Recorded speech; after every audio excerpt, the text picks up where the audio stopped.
융합교육의 개념과 그다음에 창의적인 피아노 교육이라고 하는 가지를 나눠서 설명을 드리려고 그래요. 목차를 보면은 처음에 융합교육에서부터 시작을 해야 되니까 융합인재교육의 추진 배경이 무엇인지, 그리고 융합교육이 시작한 한 2년 정도 후, 그러니까 2009년 융합교육이 시작하고 나서 2010 정서부터 예술이 중심되어진 융합교육이 나왔어요.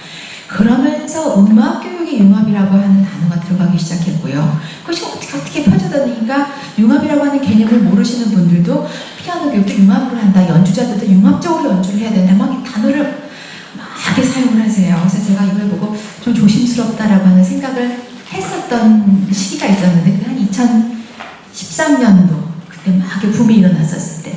그래서 지금 무엇이 예술 중심 융합교육이고 왜 이것이 융합교육에서 가닥을 펼쳐서 나왔는지 그 문헌을 살펴보고, 스템과 스팀이 무엇인지, 그 다음에 흔히 말하는 통합교육과 융합교육의 큰 차이가 무엇인지 넘어가서 통합교육이든 융합교육이든 그 근원에 있어서는 창의적인 교육, 창의성 개발을 위한 교육이 항상 근저에 깔려 있는데, 창의적인 음악교육이란 무엇인지 그것을 다시 이제 피아노 교육으로 넘겨와서 창의적인 피아노 교육이 무엇인지, 여기에 구체적으로 오늘 연주와 맞물려서 생각할 수 있는 다양한 창의적인 음악교육, 창의적인 피아노 교육 중에서 시각과 청각을 통합한 또는 융합한 피아노 교육과 그 실제에 대해서 연주를 통해 마무리 짓도록 해보겠습니다.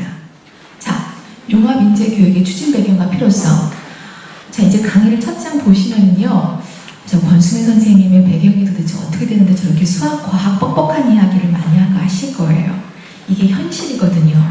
볼게요. 융합교육의 필요성이 대두된 것은, 자, 21세기의 교육은 현실에서 부딪히는 문제들을 어느 한 영역에서 한정된 지식으로 해결하기보다는 다차원적인 지식과 이를 연결할 수 있는 사고력을 통해 해결할 수 있는 능력 개발에 중점을 두고 있습니다. 그래서 호주 정부는 앞으로 15년 후에 한 사람의 직업의 수가 24개에서부터 40개가 될 것이라고 발표하며, 또한 21세기를 살아갈 오늘날 학생들은 그들이 18세와 42개 사이에 11개 이상의 직업을 가질 것이라고 예측하고 있어요. 이게 참 어려운 상황인데, 저희 부모님 세대만 해도 평생 직장이라고 하는 개념으로 대학교 졸업하면 직장을 찾았어요. 그런데 저만 해도 지금 오늘 이 자리에서 제가 소속되어 있는 대학교에 잡을 잡기 전까지도 몇 개의 대학의 시간 강사를 10년 동안 했는지 몰라요. 아마 전국 피아노 페다고지 대학은 거의 다 돌았을 거예요. 그만큼 전문성, 잡을 옮아가면서 새로운 잡을 찾아서 일을 하게 되는데, 그 모든 것들은 다 초, 중, 고 대학교에서 학습할 수 없다라는 거죠. 저희 아이들 세대, 지금 대학교를 졸업하는 아이들만 해도 이게 10년, 15년이라고 했는데, 이래서 안드라고지 성인 교육을 지도하는 학자가 수년 전에 한국에 와서 세미나를 하시는데, 앞으로는 대학교의 강좌에서 적응, adaptation, 새로운 환경에 얼마나 유연하게 대처하여 적응할 수 있는지에 대한 강좌, 교과목, 전공 과목이 생겨야 할 수도 있다고 그러셨어요. 왜냐하면 내가 피아노를 전공했는데 졸업한 다음에 잡 시장이 너무너무 안 좋아서 요가 선생님이 될 수도 있고요. 그걸 하다가 나이가 들어서 몸이 망가지니까, 아프니까 또 다른 잡을 찾을 수도 있어요. 그래서 새로운 잡을 가질 때마다 빨리빨리 적응할 수 있는 그 적응 능력을 가르치는 게 교과목으로 들어가야 한다고 주장하시기도 하세요. 그렇기 때문에 한 가지를 깊이 파는 것도 중요하지만, 한 가지의 전문성을 확보하되 주위에 있는 분야들과 가지치기로서 서로 연계하여서 자신의 능력과 전문성을 발휘해 나아갈 수 있는 능력이 필요한데, 그 중에 하나를 융합한다, 통합한다 라는 능력으로 간주하고 있는 거예요. 자, 지금 이 사이트는 제가 여기 우리 한세대학교가 인터넷이 잘 뜨지가 않아요. 이 사이트는 우리나라에서 수학과학교육의 선두주자로 있는 한국과학창의재단에서 가지고 온 자료예요. 나중에 집에 가셔서 꼭 댁에 가셔서 한번 살펴보세요. 지금 누구신지 아시죠? 융합의 아이콘 대표적인 인물인데요. 미래의 기술 혁신은 무엇에 유를 창조하는 것이 아니고 기존의 기술을 새롭게 조화롭게 융합하는 것이 관건이다. 왜?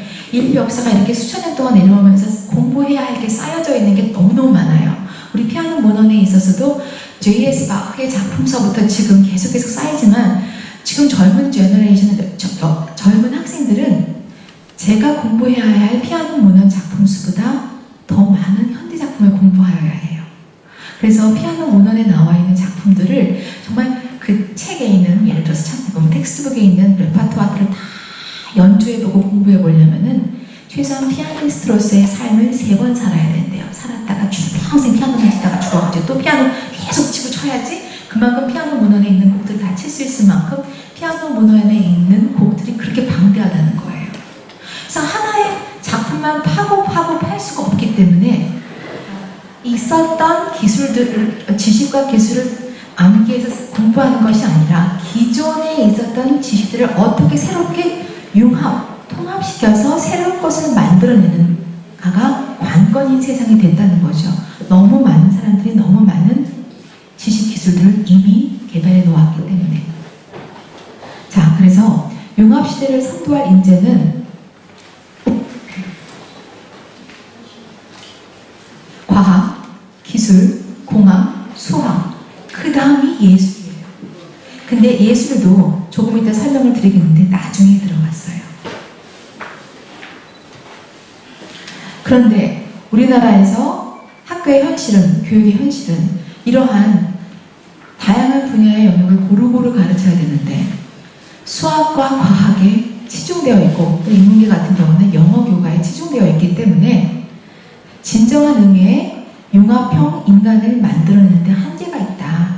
그래서 수학, 과학, 영어, 과학 교육에 포커싱 되어 있는 교육을 좀 예술적으로 펼쳐서 조금 가슴이 따뜻한 창의성이 더 발달되어 있는 수과학 인재를 만드는데 우리 예술 교과를 융합교육에 포함시키면 어떻겠느냐라고 제안이 나와서 융합교육에 예술이 들어갔어요. 그 예술이라고 하는 것은 또 미술, 음악, 무용, 연극 등등도 나뉘어요.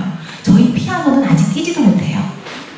예술 교육 안에서도 미술, 음악, 그 다음에 연극, 무용 등등 있고 음악 안에서도 얼마나 많은 악기들이 있습니까? 그 피아노는 아직 가지도 못했어요. 거기까지. 자, 국내 융합인재 교육의 현황을 살펴보면 대한민국 교육과학기술부 창의인재와 선진과학기술을 여는 미래 대한민국 보고서에는 2009 개정 교육과정에서 초중등 수준에서 융합인재 교육을 강화할 것을 제안했고요. 지금 2000년 교육과정까지 나와 있고 지금 2019 새로운 교육과정에서도 계속 융합형 인재 개발은 강조되고 있습니다. 자, 그래서 2차 과학인재 육성 지원 개본 기본 계획이 2015년 올해까지 마무리되고요. 새로운 교육과정이 나오면서 융합교육은 다시 연구될 텐데 이런 상황에 대해 현황에 대해서 구체적으로 아시기를 원하면 진짜 원래의 융합교육이 무엇인지 아시기 원하면 밑에 한국과학창의재단을 제가 사이트를 클릭해놨어요. 한번 들어가서 보세요. 자, 그 일부예요. 우리가 피아노 지도를 하면서 융합하는 것이 도대체 무엇인지 막연할 텐데 융합, 대한민국에서 외국에서도 마찬가지지만 그들이 생각하는 융합의 본래의 모습은 여기에요. 이거예요. 음악은 아직 얼굴을 못 내밀고 있고요. 그 중에 피아노는 아직 그림자도 못 밟고 있어요. 자, 융합교육, 과학, 기술, 인재, 양성을 위해서 STEAM, Research and Education 과제 지원. 이게 국가에서 지원하는 사업이에요. 다. STEAM, 리더스쿨 운영, 그 다음에 과학고등학교, 그 다음에 영재고등학교 쫙쫙쫙쫙 나오고요. 대학부설 과학영재교육원 지원하고 수학, 대학생과 함께하는 STEAM, 수학, 과학, 인재 개발. 이게 융합인 거예요. 융합의 본래의 의도는 이거라는 거죠. 자, 그러다가 2010년경서부터 수학, 과학 인재를, 왜 앞으로의 세대는 과학 기술이 주도하는 세대이기 때문에 수학, 과학, 영재를 개발하기 위해서 융합교육을 지원했는데 너무 수학, 과학에 치중하다 보니까 학생들의 인성과 창의성이 메말라 있다. 조금 예술이라고 하는 것을 끄집어서 수학, 과학의 학습 도구에 지원을 주면 어떻겠느냐. 솔직히 이 개념은 미국도 아닌 대한민국에서 제일 먼저 시작했어요. 중간에 목차를 보면 STEM과 STEAM이라고 하는 사일제만 제가 설명을 드리는데 원래는 STEM, Sciences, 그 다음에 T, Technology, 기술, E, Engineering, M, Mathematics, 수학인데 거기에 예술을 집어넣어서 예술, Arts, STEM이 STEAM이 되게끔 정책을 바꾼 것은 미국이 아니라 대한민국이에요. 자, 그래서 예술이 그 과학 융합교육의 교과 과정으로 이렇게 들어오기 시작했는데 예술 교육하시는, 음악 교육, 미술 교육하시는 선생님들께서 지적을 하시는 거죠. 수과학이 중심이 되어 있고 거기서 수과학 영재들을 도와주기 위한 보조 도구, 시녀 역할로서 우리 예술이 교과 과정으로 들어가는 것보다 예술이 중심이 되어 있고 그 밑에 수학, 과학의 지원을 받게끔 하는 건 어떻겠느냐. 최소한 시녀 역할로서의 예술 교육이 아닌 수학, 과학과 동등한 입장에서의 예술 교육이 이루어지면 훨씬 더 창의성이 풍부한 영재 개발, 과학 인재, 수학 인재 개발이 가능할 텐데. 그래서 아시는 분들은 아시겠지만 우리나라에 영재고등학교 이외에 과학고등학교가 있었고 최근에 개설한 세종하고 인천시에서 만든 것이 과학예술영재학교라는 게 새로 만들어졌었어요. 그것도 제 개인적으로 생각하기에는 올바른 개념의 예술과학영재학교는 아니고 과거의 성격이 강한 영재학교라고 생각하는데 원래 교과서의 취지는 과학, 수학, 과거 아이들에게 과학 쪽보다는 좀 더 예술 쪽이 강화되어 있는 과학, 수학, 융합고등학교를 만드는 것이 계획이었는데 그걸 그걸 커리큘럼을 만든 대한민국의 전문가가 안 계셔서 지금 제가 보기에는 과학고등학교와 유사한 커리큘럼의 과학예술고등학교가 지금 세종하고 인천에 생긴 게 아닌가 저는 생각을 하고 있어요. 그 프로젝트를 다 처음에 들어가서 공부를 했었거든요. 자, 예술 중심 융합교육 필요성이 왜 나왔는지 살펴보면 자, 크게 세 가지를 좀 보고 있습니다. 첫 번째, 창의 산업 부상. 여전히 좀 산업 쪽이에요. 예술 산업 쪽은 참 드물어요. 예술교육의 의미를 단지 교양, 인성, 함양 차원이 아니라 그러니까 수과학 영재들을 만드는데 보조도구로서 신용 역할로서 인성, 함양 차원에서의 예술교육이 아니라 새로운 시대를 주도할 미래 창의적인 인재를 키우기 위한 핵심 교육으로 간주했다. 예술 교과를 조금 더 승격시켜주는 것이죠. 수학, 과학이 중심이 된 예술 융합교육에서의 한계점이 있어요.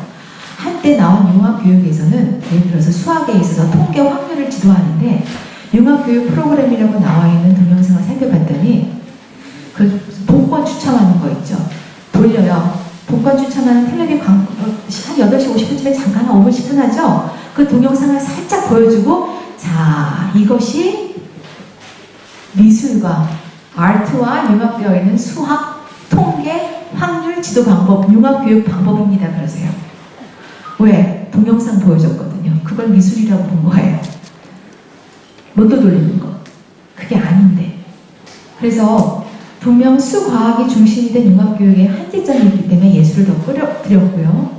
그 다음에 과학과 예술 간의 적극적인 방법론 공유. 전 개인적으로 이게 제일 중요하다고 보는데 과학적 창의성과 예술적 창의성 사이의 유사성을 근거로 해서 과학 분야에서 수월성을 보이는 영재들에게 예술 교과목을 학습하게 하고 반대로 예술 분야에서 수월성을 보이는 영재들에게 과학 교과목을 학습하게 함으로써 창의성을 최대한 끌어내게 하고자 예술이 중심이 되어 있는 융합 교육을 개발하기 시작했어요. 그러니까 방법론적인 것을 개발한다는 거죠.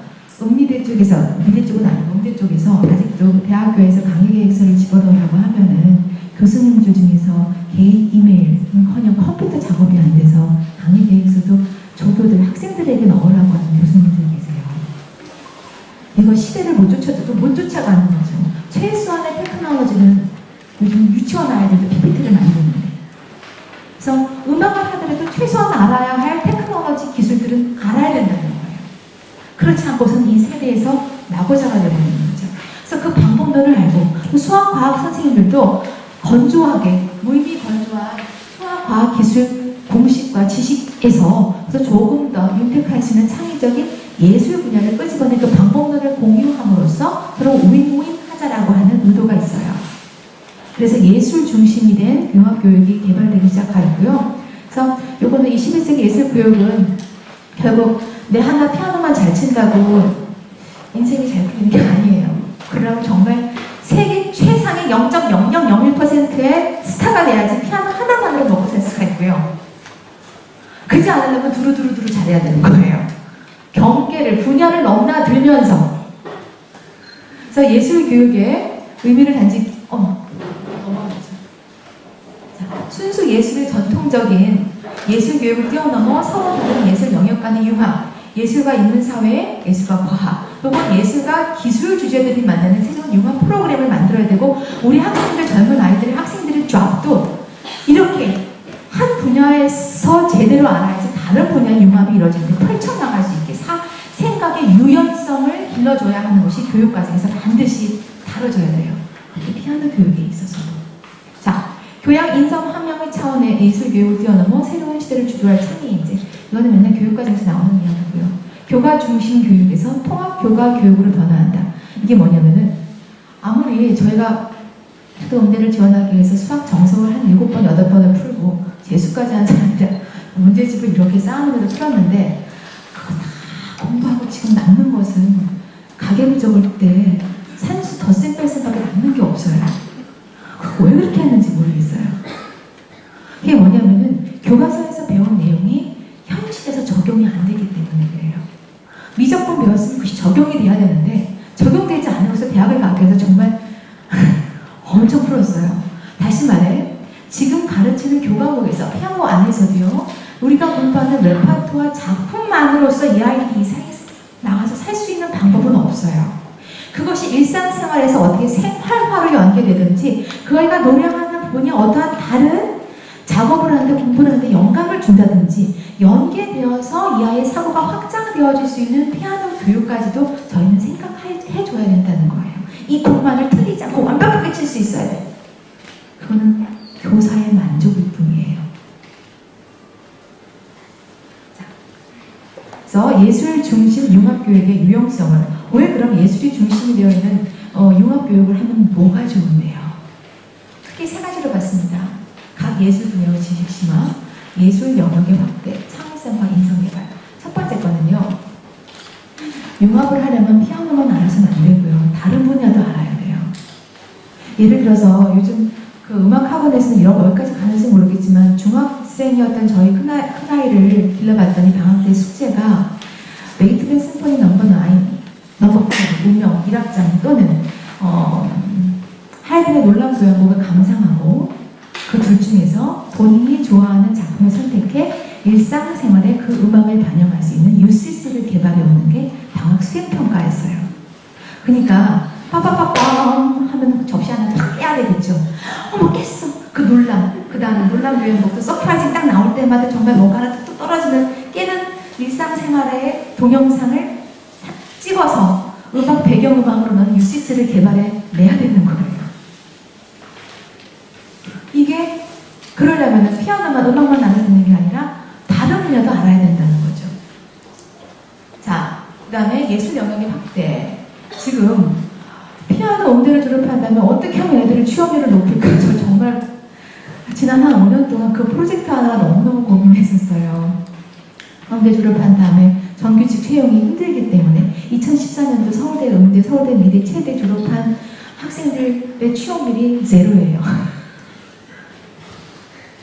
서울대 음미대 예체능 문제가 4년제 대학 한 다음에 정규직 취업률이 제로예요. 그런데 다른 대학은 쳐다봐서 뭐합니까? 그래서 취업률을 높이려고 계속 쪼아대죠. 자, 예술 영역 확대, 네 것만 알아서는 안 됩니다. 더 알아야 돼요. 이래서 지금 태어나는 어린 젊은 제너레이션의 학생 학생들이 정말 안쓰러운 게 여기에 있어요. 더 공부해야 돼요. 셋째, 창의성과 인성개발. 그래서 새로 없는 것을 만들어서 공부를 하는 것도 필요하지만, 심도 있는 공부도 필요하지만, 기존에 있는 지식과 기술. 자, 우선 통합교육과 융합교육 개념의 공통점을 살펴보겠습니다. 통합이든 융합이든 서로 연결하는 거예요. 하나 혹은 여러 개의 다른 지식체계의 방법론과 언어를 의식적으로 끌어들여 당면한 중심 주제, 문제 혹은 경험의 의미를 검토하고 해석하려는 지적인 흐름이나 교육과정 접근. 논문에 쓴 거랑 좀 뻑뻑해요. 쉽게 말씀드리면은 학습을 할 때 새로운 것을 받아들일 때 공부를 잘하는 아이들은, 학습 능력이 뛰어난 아이들은 인간의 대뇌 중에, 뇌 기능 중에 장기 기억 두뇌가 있고 그 다음에 단기 기억 방이 있어요. 새로운 지식과 기술을 받아들였는데 이거 이전에 내가 어디선가 들었던 내용과 학습했던 내용과 비슷해? 하고 이전에 학습했던 내용을 단기 기억 방이든 장기 기억 방이든 끌어내서 새로운 학습 내용과 연계시키는 사람들이 학습 능력이 우수해요. 그러면은 쉽게 흡수가 되어버리거든요. 그런데 새로운 학습을 받아들이려고 할 때도 이게 옛날에 배웠나 안 배웠나? 아니 옛날에 배웠던 거 아니면 새로 공부하면 되지? 하면 힘들어져요. 그러니까 기존에 있었던 지식이 내 머릿속에 있었던 지식의 끈앞을 잡아서 새로운 지식과 연결시켜서 학습을 하면 빨라져요. 그래서 연결한다라고 하는 게 통합과 융합의 공통점이에요. 자, 통합교육과 융합교육 개념의 공통점을 제가 한번 Q&A로 한번 해봤어요. 통합교육과 융합교육이 공통적으로 교과와 학문 간에 연결지어 교육시키려는 배경, 의도는 무엇인가요? 자, 21세기 미래 사회는 한 분야의 전문성보다는 다양한 분야의 지식과 기술을 자유롭게 넘나들며 너그럽게 수용하고 융합할 수 있는 보편적인 창의성을 갖는 인재가 필요하기 때문입니다. 또 나와요. 네 것만 전문직을 하려면 정말 세계 최상의 0.001% 뚫어버려야 돼요. 그러면 그거 하나만으로 먹고 살아. 아니면은 널 두루두루 알아야 된다는 거예요. 두루두루 알아야 된다는 거예요. 자, 그럼 융합교육의 맞나요? 융합교육의 결합 내용적인 측면. 자, 여기서 중요한 게 있는데요. 저는 통합교육과 융합교육의 개념을 비교를 할 때 무엇을 통합하느냐에 대한 통합의 내용적인 측면과 어떻게 통합하느냐의 통합의 방법적인 측면으로 통합교육과 융합교육을 구별합니다. 자, 여기서 우선 무엇을 합하느냐 내용적인 측면에 있어서 융합은 아까 STEAM 말씀드렸듯이 Science, Technology, Engineering, Art, Mathematics가 들어가면 그 구성 요소가 들어가서 연계되었을 때 융합이라고 한다고 말씀드렸어요. 자, 그러면은 이 말은 통합은 그 외의 것을 포함할 수도 있다는 얘기예요. 그럼 통합교육과 융합교육 개념의 차이점을 살펴보면 융합 통섭이란 우선 융합 이 convergence라고 하는 것을 번역할 때 통섭이란 단어도 최재천 교수님들이 사용하셨는데 둘 이상을 하나로 모아 다스린다는 뜻으로 그에 져서 미국 하버드 대학의 진화생물학자 윌슨이 말했어요. 이게 엄마 아빠가 결혼해서 애가 나왔어. 이걸 통합이라고 볼까요? 융합이라고 볼까요? 엄마도 아닌 것이 아빠가 아닌 것이 새로운 게 정말 나왔어. 이건 화학적인 반응이라고요. 이게 융합이라는 거죠. 그 뜻이에요, 생물학적으로. 자, 통합교육과 융합교육 개념의 차이점. 전쟁 때 여러 나라의 군대를 하나의 사령부 아래 묶어 연합군 또는 통합군을 만들어 보지만 병사들 간의 완벽한 속도는 기대하기가 어렵다. 통합보다 더 강한 단계가 통폐합인데 껄끄럽기는 마찬가지다. 대합은 정말 기분이 안 좋아요. 융합은 핵융합이나 세포융합. 이게 엄마 아빠가 결혼해서 애 생기는 거. 아예 둘 이상이 녹아서 하나가 되는 것을 우리는 융합이라고 본다는 거죠. 통합이 물리적인 합침이라고 여기다가 땡땡땡땡 별 3개, 5개 그려야 돼요. 밑줄 3개. 융합은 다분히 화학적인 합침이다. 이와 달리 통섭은 생물학적인 합침이다. 합침으로부터 뭔가 새로운 주체가 탄생하는 과정을 의미한다. 남남으로 만난 부부가 서로 몸을 섞으면 전혀 새로운 유전자 조합이 섞인 자식이 태어나는 과정과 흡사하다. 이게 융합 최재천 교수님께서 하신 말씀이에요. 다시 말해 융합과 통합 교육의 큰 차이점은 저는 방법, 서로 연계하는 방법적인 측면에서 통합이 물리적인 합침이라면 융합은 화학적인 합침이어야 된다는 거예요. 자, 융합교육의 결합 방법적인 측면을 살펴볼게요. 일반적으로 같은 계열의 과목을 묶거나 공통의 내용 요소를 갖는 몇몇 과목들을 통합하는 방식으로 이루어진 통합교육을 물리적인 합침이라고 본다. 자, 이런 얘기를 할 수가 있죠. 아리랑을 가르치는데 강원도 아리랑, 전라도 아리랑, 무슨 경상도 아리랑을 가르쳐. 그랬더니 국악하시는 선생님들께서 이런 말씀을 하세요. 각 지역의 지형적인 특징이 아리랑을 노래 부를 때 반영이 된다고. 그래서 강원도 아리랑 같은 경우는 지형이 높아가지고 좀 뭔가 이게 좀 심하대요. 그 다음에 전라도 같은 경우에는 완만해서 노래 부르는 게 완만하시대. 그래서 음악교사가 이 설명을 하려고 사회교과와 음악교과를 합쳐가지고 아리랑의 지역적 특성은 이런 차이점이 있대라고 사회교과를 약간 덧대어서 음악교과를 가르쳤어. 이것을 융합이라고 할 수 있을까요?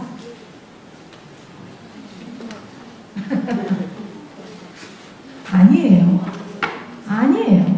근데 융합이라고 사람들이 하길 바라죠. 왜냐하면 교육 정책이 통합보다 융합이 좀 더 센세이션하니까. 그래서 이전엔 통합교과에서 커리큘럼 개발하고 통합 관련 예술교육 커리큘럼 개발했었을 때도 그것이 사용됐던 것이 또 사용되면서 포장만 바뀌었어요. 통합이 융합으로. 이게 좀 피아노 교사 우리 선생님들께서도 좀 생각해야 할 부분이 많다는 거예요, 선생님. 자, 단순히 교과 간의 통합을 뛰어넘어 학문, 학제 간 물리적인 결합이 아닌 화학적인 결합을 통해 하나의 완전히 새로운 형태의 산물을 창조해내는 것이 융합이라고 개념을 정의한다면 융합교육은 통합교육보다 고차원적인 결합으로 간주되는 것이다. 이 말을 쓰면서 굉장히 조심스러웠었어요. 물리적인 합침을 저차원적인 합침이라고 보고 화학적인 합침을 융합을 고차원적인 합침이라고 봐야 되나? 이거 참 아닌데. 근데 왠지 요새 유행이 융합이다 보니까 조금 아웃스탠딩해 보이려고 융합이란 말들을 쓰기 원해요. 내 본질을 알아야 된다는 거죠. 자, 그래서 이거는 어려우니까 넘어갈게요. 그래서 이전 학자들 중에서 교과 간의 연계, 이게 서로 연결을 하더라도 다음분적인 통합, 이 통합의 정도예요. 이건 약하게 통합한 거고 조금 세게, 확실히 세게. 그래서 다시 말해 두 개 이상의 교과가 각 교과의 독립성을 유지하여 하나의 주제를 중심으로 병렬적으로 결합해야 한다. 섞였는데 분리가 가능해. 아까 아리랑과 음악과 그 다음에 사회 요소가 분리가 가능한 거. 이것을 그냥 병렬적으로 열거만하는 것을 다문적인 통합이라고 하고요. 두 개 이상의 교과가 공통적 개념의 상호 연관성을 중심으로 만들어져서 뭔가 공통 분목, 교집합이 새로 형성되는 형성돼서 다문적인 통합보다 좀 센 것이 가난구적인 통합이라고 하고요. 초학문적인 통합, 다시 말해 실생활의 문제를 중심으로 여러 교과가 경계를 거의 갖지 않고 섞여 있다. 이것을 거의 융합적인 차원의 통합으로 간주하고자 하는 거예요. 근데 참 이것을 말은 쉬운데 엄마가 요리를 해요. 재료는 똑같아요. 자, 양상추, 토마토, 양파, 콩깍지, 그 다음에 국물 낼 거, 다시마 국물이든 치킨 스타크는 닭국물이건 있어요. 토마토가 또 있네. 이걸로 그대로 펼쳐내서 샐러드 볼을 만들었습니다. 센 것을 먹어야지 몸이 좋다고 하잖아요. 그럼 샐러드 볼을 먹을 때 이거는 당근이야, 상추야, 토마토야 라고 하는 요리 재료가 다 보이죠. 물리적인 합침이죠. 근데 이것을 푹푹 고았어요. 야채 숲을 만든 거죠. 먹을 때는 도대체 어떤 재료가 들어갔지? 웬만한 미각을 가진 사람 아니면은 몰라요. 화학적인 반응이 일어난 거죠.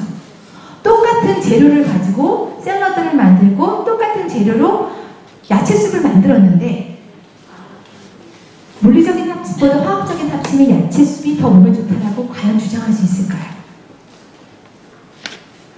이것은 통합교육을 하던 융합교육을 하던 지도를 하려고 하는 교사는 학생에게 필요한 재료가 무엇인지, 교육적 음악적인 재료, 피아노 교재 재료가 무엇인지를 알고 학생에게 요리로서, 교재 자료로서 제시를 해야 하는 책임을 가지고 있습니다.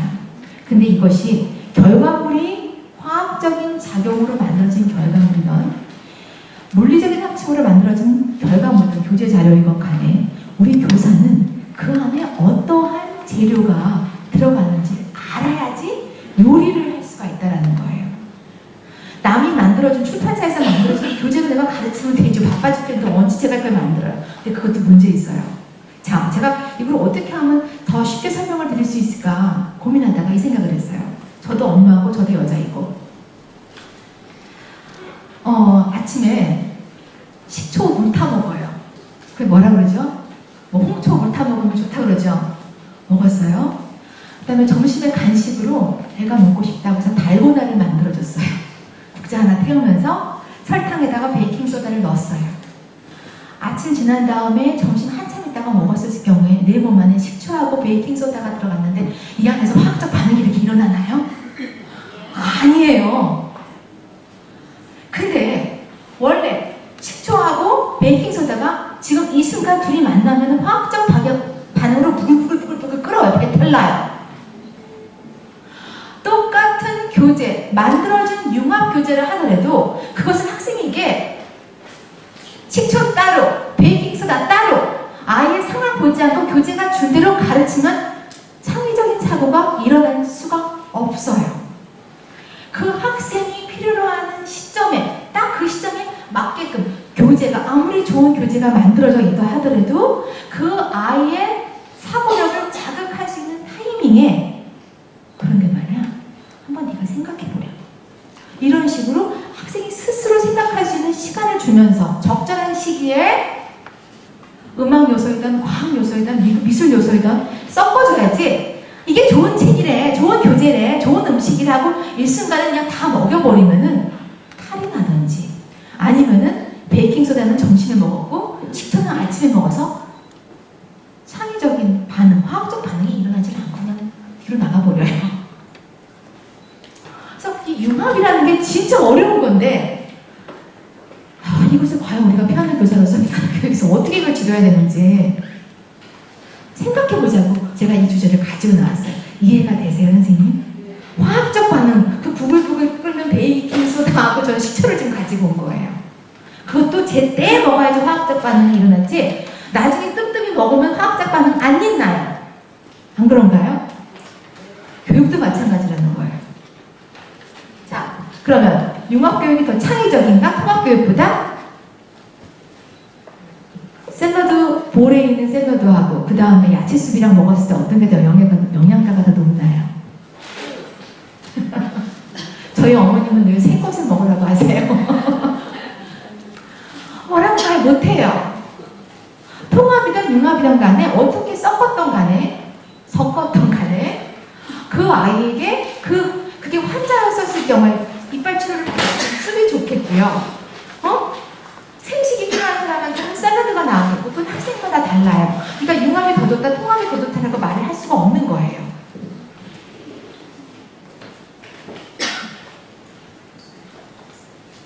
자, 그러면은 왜 융합교육이든 종합교육이든 이렇게 옷을 바꿔가면서 주장을 하는지 그 근거를 찾아봤더니 아까 융합교육의 배경과 예술 중심 융합교육의 배경에서도 말씀드렸듯이 세상이 이래저래 변화하니 조금 더 있는 지식과 기술들을 더 창의적으로 연계시켜서 이 세상을 살아갈 수 있는 능력자들, 인재가 필요하다. 결국 창의성 개발을 목적으로 우리가 통합교육도 해왔고 융합교육도 하고 있는 거예요. 영양가고 몸매 좋으면 되잖아. 근데 창의적인 음악교육, 창의적인 피아노 교육이라고 하는 모토는 지금 2015년 지금만 우리가 생각하는 게 아니에요. 이미 300년 전, 400년 전에서도 제이스 바흐님께서도 그 아들님들을 CP 바흐를 가르치고 JC 바흐를 가르쳤을 때 창의적인 음악가를 만들려고 노력했지. 그냥 기계적으로 순응하는 음악가를 만들려고 하시지 않으셨어요. 근데 지금 저희가 피아노를 지도할 때 이 창의성 개발을 위해 얼마나 내 아이에게 지적인 자극을 주면서 음악 교육을 시키는지에 대한 생각을 이만큼 사라져버리고 빨리 틀리지 않고 깔끔하게 기능적으로 완성을 시키고 융합이라고 포장되어 있는 교재를 사용하면 융합적인 창의성이 저절로 생길 것 같은 기대, 전 착각이라고 말씀드려요. 하면서 학생들을 지도하며 안위하지요. 마음의 위안을 삼지요.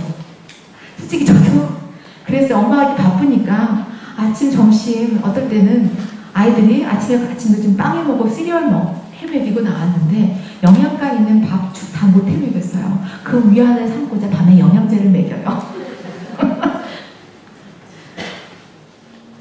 그러니까 가장 창의적인 피아노, 융합적인 피아노 교육이건 음악 교육이건 창의적인 음악 피아노 교육이건 근간은 창의성 개발을 위한 음악 교육, 피아노 교육이어야 한다는 거예요.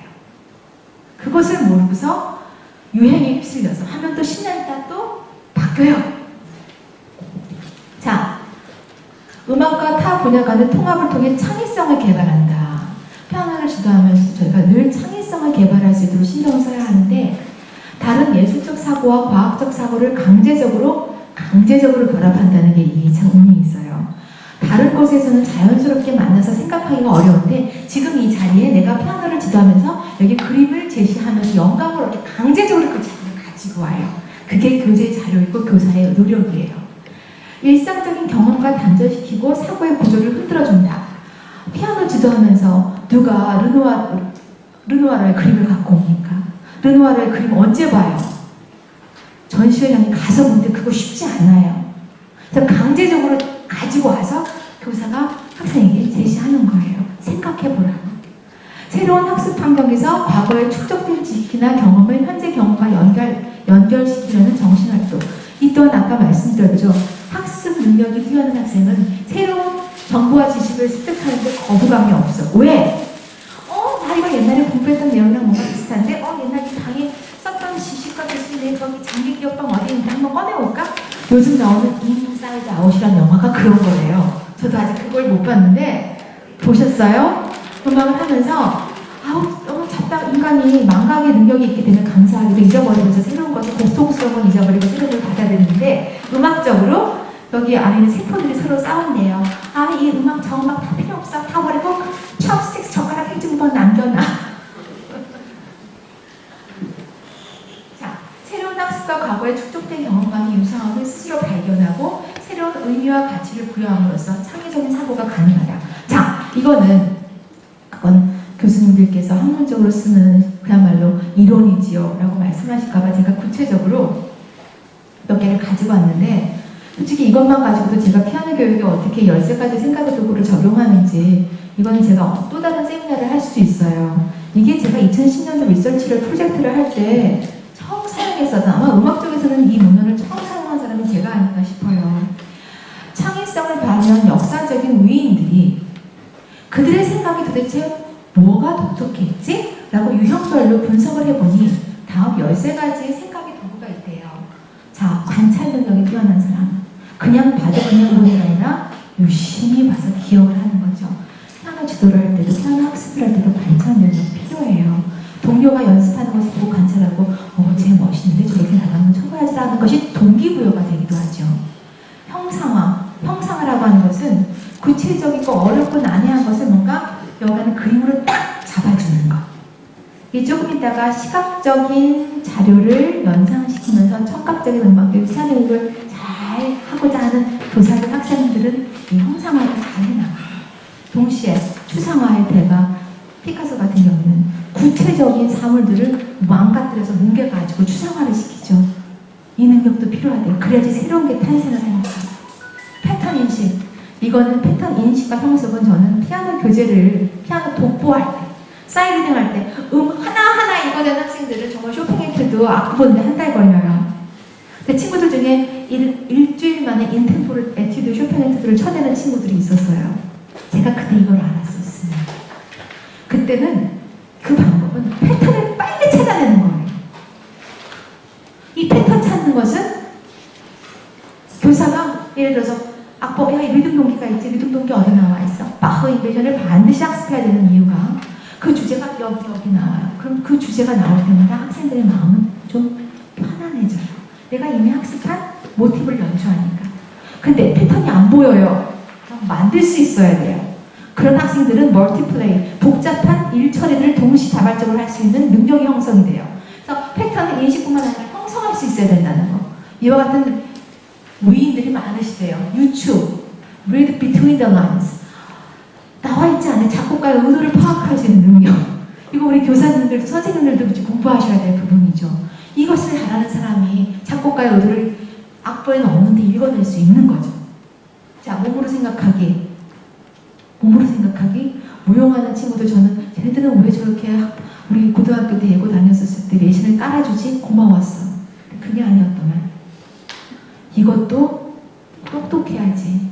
잘해요. 박지성 선수가 진짜 똑똑하신 거죠. 머리가 있어야 운동도 하죠. 자, 감정이입도 감정을 쏟아 넣을 수 있는 상상하면서 그 감정을 음악에다가 집어넣을 수 있는 것도 창의성이에요. 자, 차원적인 사고. 악보의 2차원적으로 평면에 나와 있는 악보를 그거를 형상화시켜서 3차원적, 4차원적으로 음악을 바라볼 수 있고 상상할 수 있는 능력도 창의력이에요. 노래 잘 놀아야지 음악도 잘해요. 나오잖아 이렇게, 그치? 그 다음에 변형시킬 수 있어야지 작곡가의 의도를 다양한 연주자가 연주한 것을 학습자가 보고서 새롭게 변형시킬 수 있는, 또 통합시킬 수 있는, 이것이 피아노 교육에 적용될 수 있는 건 이것만 해도 저는 솔직히 나중에 또 언젠가 논문 쓰겠죠. 또 이것만 해도 세미나 한참 걸려요. 이것은 피아노 교사를 위한 책이 아니에요. 자, 그 다음에 창의적인 피아노 교육으로 나갑니다. 여기서부터가 어떨지 본론이에요. 아직 피아노 안 갔어요. 아직 음악 교육이에요. 융합 피아노 교육 말씀을 하시는데 그게 융합이 피아노까지 가도 얼마나 이게 생각해야 할 부분이 많고 과연 그 단어를 우리가 함부로 써도 되는지에 대해서 지금 제가 이렇게 열심히 돌아가고 있는 거예요. 굉장히 멀어요. 근데 우리 너무 쉽게 쓰죠. 유행이니까. 자, 새로운 관계를 지각하거나 비범한 아이디어를 산출하거나 또는 전통적 사고 유형에서 벗어나 새로운 유형으로 사고하는 능력이 창의성이에요. 그래서 만든다, 새로운 것을 만들고 문제를 해결할 수 있어요. 그래서 창의성에 대한 정의가 참 많은데요. 자, 하나 볼까요? 토렌스라는 학자는 교육학자예요. 독창성을 창의성의 핵심으로 문제 해결을 위한 과정이라고 정의한다. 창의성이 뛰어난 학생은 결국 problem solving, 문제 해결 능력이 뛰어나다는 거죠. 어떻게든 간에 구멍 내지 않고 문제를 해결해요. 정의는 많아요. 자, 새로운 관계를 보는 능력. 기존에 있는 악보를 악보 그대로 보지 않고 새롭게 보는 거. 이것도 창의성이고요. 새롭고 신기한 것을 찾는 힘. 300년 전에 쓰여진 400년 전 J.S. 바흐의 평균율을 보고 뭔가 새로운 걸 발견해. 그게 창의성이라는 거죠. 자, 그러면은 창의적인 사고를 하기 위해 필요한 사고 요소가 무엇인지를 찾아봤더니 길포드의 연구를 가지고 왔어요. 이분은 확산적인 사고, 이게 생각을 이렇게 펼쳐나갈 수 있는 능력을 말하고, 수렴적인 사고라고 하는 것은 펼쳐져 있는 자료를 바탕으로 이렇게 집중적으로 내려 다운 할 수 있는 능력을 말하는데, 자, 저희가 피아노 지도를 하면서 얼마나 이 확산적인 사고와 수렴적인 사고를 고려하며 지도하는지 생각해 보세요. 유창성, 유창하게 연주할 수 있어야 돼요. 자, 그래서 음악 개념 학습에서는 음악 개념을 알려는 페이스 선생님이 쓰신 사이트에서 제가 갖고 오신 건데요. 적용, 창작, 상징화, 분석, 탐험, 발견. 이거 13가지 생각의 도구와 일치하는 사고 유형이 있어요. 그러니까 똑같은 개념을 하더라도 자, 여기서는 우리 주요 3화음 진행이 화음 진행이 무엇인지를 알고서 연주를 할 거야. 그럼 그 개념을 바탕으로 유연하게 1, 4, 5도 코드 진행 나올 때마다 더듬거리지 않고 짠 1도, 4도, 1도, 5도, 1도 손이 짝짝짝 바뀌어줘야 돼. 그게 유연성이잖아요. 근데 음표 하나 바뀌었어, 포지션 바뀌었어, 그러면 끙끙끙끙 더듬더듬 기다렸다가 쉬우면 빨리 가고 어려우면 늦게 가고 유연하지가 못한 거예요. 창의성이 없어요. 부족해요. 그런데 융합교육했다고 그 창의성이 커버가 될까요? 아니에요. 위안 삼는 거죠. 교사들 위안. 자, 지금 오늘 연주와 연계되는 거예요. 창의성을 개발하기 위해서는 다양한 교재 자료를 끌어당길 수 있어요. 끌어 사용할 수 있어요. 피아노 지도를 할 때, 융합이라면 테크놀로지도 사용할 수 있고, 수학적인 사고, 엄마 아빠가 놀았던 추억, 경험, 사진, 국수, 영사가 모든 이 세상에 있는 학문들, 교가들의 경험들이 피아노 지도를 할 때, 음악 교육을 할 때 들어와서 내 사고의 확장을 꾀하는 데 도움을 줄 수가 있어요. 근데 지금 이 시간에는 창의성을 개발하는데 우리 피아노 음악, 청각적인 자료와 딱 시각적인 자료에 국한시켜서 피아노 지도를 창의적으로 이끌어내는데 어떠한 방법과 사례가 있는지 보여드리려고 해요. 이것만이 창의성 아니에요. 더 있어요. 우선 두 가지로 봤습니다. 일단은 우선은 청각의 시각화고, 두 번째 나중에 나올 것은 시각의 청각화예요. 자, 청각의 시각화라는 건 뭐냐면은, 자, 청각이 먼저예요. 음악을 들었어요? 느낌적 그림 그려봐. 이거예요. 자, 지금 인터넷이 되는지 모르겠어요. 이 방에서. 안 되죠? 핫스팟. 지금 시간 때문에 우선 이것을 제가 잠깐만 할게. 뒤에 거는 이건 제가 퍼오려고 했는데 카피라이트이 걸려서 그 MP4를 제가 다운로드를 못 받았어요. 이것은 예를 들어서 동물의 사육제를 바탕으로 음악을 그 음악적 특성이 많게 그림으로, 애니메이션으로 그린 작품들이 유튜브에 엄청 많아요. 그러면은 그 리듬 솔, 도, 시, 도, 그럼 코끼리가 나오고 호랑이 나오고 그 사자가 나와가지고 걸음걸이 리듬을 더 웅장하게 천천히 가도록 영감을 줘요. 한 이그젠플이고요. 자, 이것은 음악을 듣고서 그 음악에 대한 이미지를 과학적으로 미디 파일을 입력시켜서 막대 그래프로 끄집어낸 것이에요. 이 작품 제 음악 들리실 텐데 성부 색깔이 연두색 점점 자, 여기 어떤 리듬인지 보라색 쿵쿵쿵쿵 얘들이 무엇일지, 이게 오른손 왼손, 그리고 노란색 이건 무엇일지 들리는 소리를 보이는 시각 자료로 만듦으로써 추상적인 음악 작품을 형상화, 구체화시켜 학생을 지도할 수 있는 창의적인 교수 방법이에요. 맞네요? 처음으로 갈게요. 볼륨 업, 조금만 더.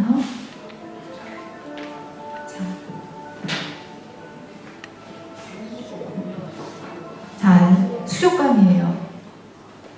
피아노로 쳐드릴까?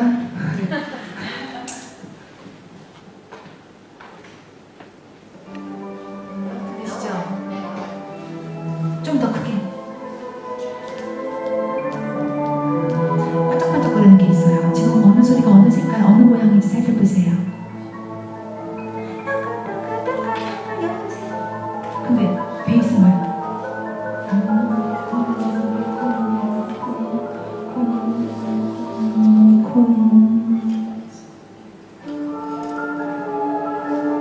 여기서 초인빛에 나온 들리세요? 반짝반짝거리는 소리? 그렇지 않고서는 이 음악을 들으면 연습밖에 안 들어. 제일 크거든.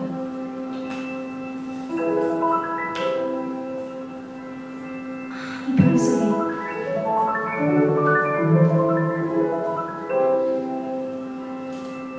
이 성포를 다 들어줘야 되는데, 근데 악보를 보지 않는 한 학생들이 이걸 다 어떻게 들어요? 그러니까 이러한 교재를 사용해서 말씀드렸죠? 추상적인 음악 악보를 구체적인 시각 자료로 형상화시킨다.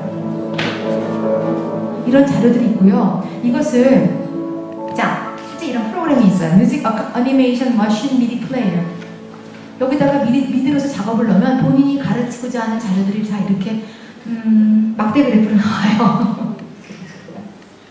자, 그 다음 방법은 제가 학생들을 수십 년 논문 지도하면서 청각을 시각화하는 방법 중에 하나. 음악 매핑이라는 게 있어요. 독법과 드로잉, 자기가 들은 음악, 연주하는 작품을 그림으로 간결하게, 복잡하게도 아니야, 간결하게 음악 정보를 그림으로써 그 작품에 대한 구성과 세부적인 사항을 이해하는 노력인데요. 자, 음악 매핑. 자, 이거는 그냥 직접 보여드릴게요. 빨리 쳐줘. 그래서 따다단 미네 빨리 나와. 시도레 미레도 시라솔. 아시죠? 슈만.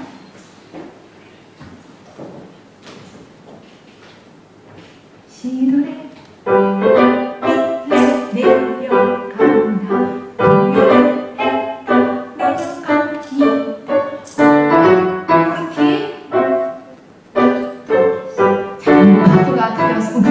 됐어요. 이것을 공부하는데 치다가 보면 외워지겠죠. 근데 음표는 외워도 다이나믹이나 형식은 이해하고 치는 학생, 인식하고 하는 치는 학생 드물어요. 자, 이것을 지도자는 이렇게 그림을 그려봤어요. 야가단 올라갔다가 내려. 똑같은 리듬이 패턴이. 이거는 패턴이죠. 똑같은 리듬 패턴이 이렇게 나왔어. 학생한테 네가 한번 해봐 그랬더니 학생이 이렇게 자신의 음악을 설계 도면 그리듯이 그려봤어요. 한쪽 안에 그림이 싹 정리가 되죠. 그 다음에는 1차시 레슨, 2차시 레슨 후에 점점 데코레이트 되죠. 자, 빗방울 전주곡이에요. 자, 선생님 아무도 빨리 나. 시시시도시 해주세요.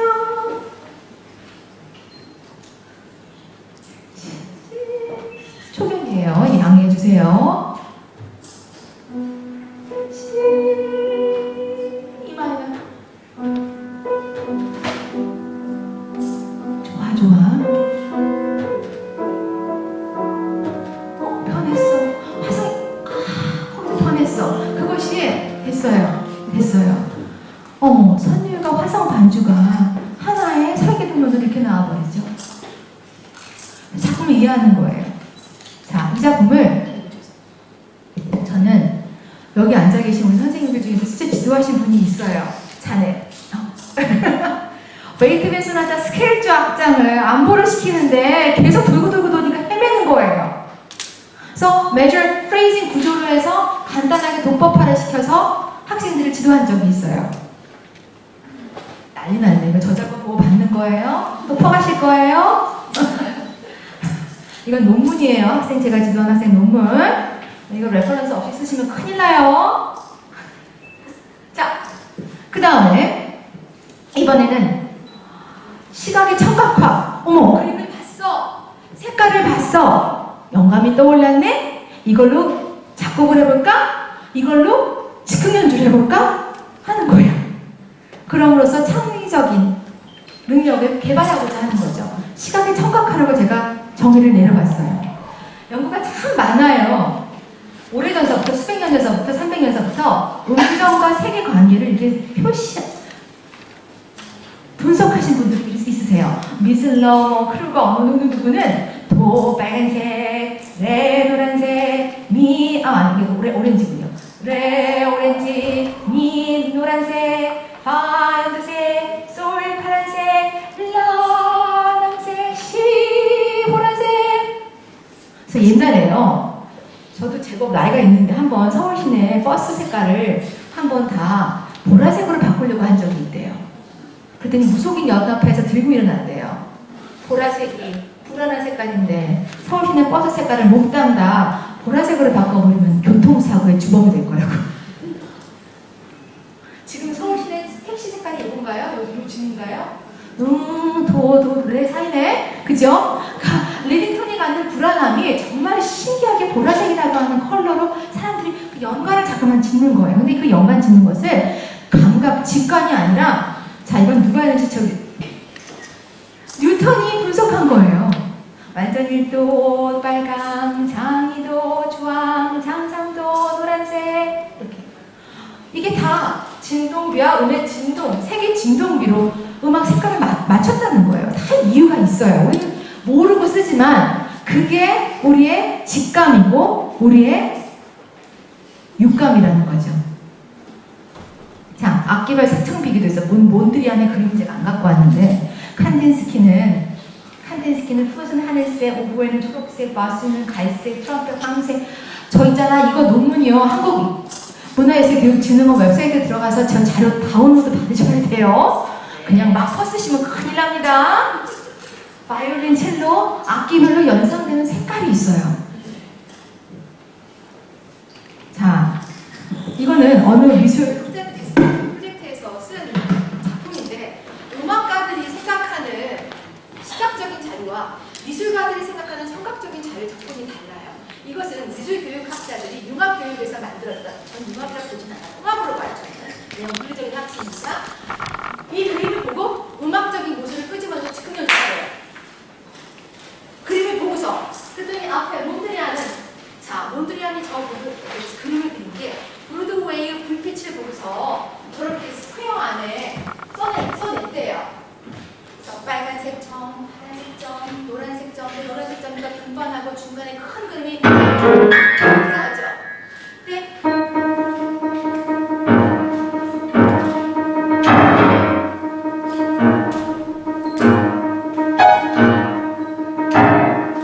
저는 이렇게 창작해요. 리듬의 흐름을 전 봤거든요. 자, 그 흐르는 별이 빛나는 밤하늘을 반복적인 불받침을 통하여 강한 움직임,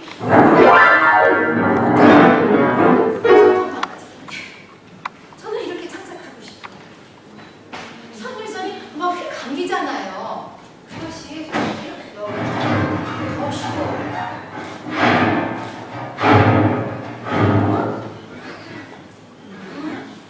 그래서 창작 활동이 어려운 게 아니라 작품을 보고서도 시각적인 작품을 통해서도 얼마든지 피아노라고 하는 도구를 통해서 학생이 어떤 창의성을 개발해낼 수 있는 활동으로 펼쳐낼 수 있고요. 지금 오늘 연주하실 작품은요, 두 가지 작품이에요. 하나는 로버트 샤러가 14가지의 색깔을 보고 그 색깔에 대한 영감으로 곡을 쓰셨어요. 14가지의 곡을. 그래서 로버트 샤러는 예를 들어서 핑크 같은 경우에는 해석하기를, 이건 연주자들이 지금 분석하신 것인데요. 사랑, 왜 레가토 성질이 많이 나와? 중간에 아쿠아마린이라고 하는 게 하늘색이죠. 하늘색. 아, 파도, 바다, 물결을 생각하는구나. 그러니 왼손 반주도 이제 물결과 같은 반복되는 패턴이 발견돼요. 거기에 돛담배 하나 뜬 띄운 것처럼 오른손은 단선율을 유유하게 연주해요. 악보를 보고 연주자들은, 학생들은 그걸 상상해내는 거예요. 이게 창의성이에요. 근데 작곡가는 보고 싶을 때 어떻게? 색깔을 보고 영감을 얻는 거죠. 시각의 청각과. 자, 여기 페퍼 앤 서프, 알루미늄 색깔 얼마나 금속성이에요. 금속 폐기물을 생각하셨어요. 불협화음이 많이 나왔나 봐요. 그리고 블랙 앤 화이트, 검은 색깔 흰색이라고 하는 것을 작곡가는 어떻게 받아들였냐면은 검은 건반과 흰 건반을 받아들이셨어요. 그래서 블랙은 검은 건반만 연주하게 하고 하얀 건반은, 흰색은 하얀 건반만 연주하게. 근데 그것을 작곡가가 언급하지 않았는데 학생들이 찾아내는 거예요. 왜? 음악 이론 시간에 12온기 배웠거든. 알거든. 그러니까 이전에 학습했던 내용을 여기서 끄집어내서 갖다 놓는 거죠. 학습의 연장이 이루어져야 되는 거죠. 그냥 내가 알고 있는 곡만 틀리지 말고 쳐! 하는 창의성이 살까요, 죽을까요? 자, 그래서 로버트 슈타러의 컬러라고 하는 곡이 있고요. 또 하나는 르누아르의 15개의 폴트리, 초상화 그림을 보고 프랑스의 프랑스와라고 하는 작곡가가 곡을 썼어요. 원 피아노, 포 핸즈요. 이 그림을 보고 어떠한 영감을 얻었는지 이것은 저희 선생님들께서 상상을 하셨어요. 그래서 그 작품에 맞는 해석과 동영상을 직접 만드셔서 지금부터 연주를 시작해 주실 거예요. 자, 그러면 오늘의 강의 주제는 뭐였나요? 융합교육의 개념과 창의적인 피아노 교육. 융합적인 피아노 교육이 가까우면 가깝고 참 멀어요. 근데 그걸 모르고 저희는 융합적인 피아노 교사, 요새 가장 잘 나가는 교사야, 피아노 교사라고 생각하고 안위를 받으시면은 그 손해는 우리 아이들한테 가요. 아까 베이킹소다와 제가 식초 얘기해드렸어요. 적당한 시기에 그 아이의 생각이 필요로 할 때 딱 터뜨려주고 지도를 하고 궁극적으로는 음악적인 창의성을 개발할 수 있게끔 지도해 주시면 여러분께서 융합적인 피아노 교수법을 발현하시는 교사가 되세요. 그래서 가장 핵심은 창의성 개발이라고 하는 것을 꼭 기억해 주셨으면 좋겠어요. 자, 오늘 강의